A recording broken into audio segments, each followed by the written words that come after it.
Gaming with তালহা, যাকে কিনা তোমরা সবাই হাসি রাজা হিসেবে চিনো, ঠিক এই মানুষটাই রিসেন্টলি কিছুদিন আগে লাইভে এসে কান্না করে ফেলছে।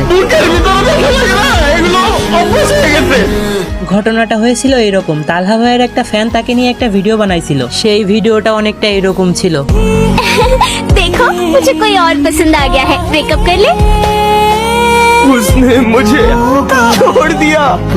এই ভিডিওটা দেখার পরে কিন্তু তালহা ভাই তার নিজের ইমোশনটাকে আর ধরে রাখতে পারেনি। ঠিক এই জন্যই কিন্তু লাইভ স্ট্রিম চলাকালীন হাজার হাজার অডিয়েন্সের সামনে তালহা ভাই হাউমাউ করে কান্না করে ফেলছিল। তালহা ভাইয়ের এই স্যাড মোমেন্টটা দেখার আগে আমি নিজেও ভাবতাম হয়তো সামান্য কিছু টাকার জন্য তালহা ভাই ফ্রি ফায়ার ছেড়ে পাবজিতে শিফট হয়েছে। এই ভিডিওটা দেখার পর থেকে আমার ধারণাটা পুরোপুরি পাল্টে গেছে। একটা ক্রিয়েটার, আর সে ক্রিয়েটার না, বাংলাদেশের one of the best creator, সে কিন্তু কখনোই লাইভে এসে এভাবে হাউমাউ করে কান্না করবে না, সে কিন্তু নাটক করবে না। আমার তো এটা একদমই মনে হয় না। আর আপনাদের কি মনে হয় অবশ্যই কিন্তু কমেন্ট বক্সে জানিয়ে যাবেন।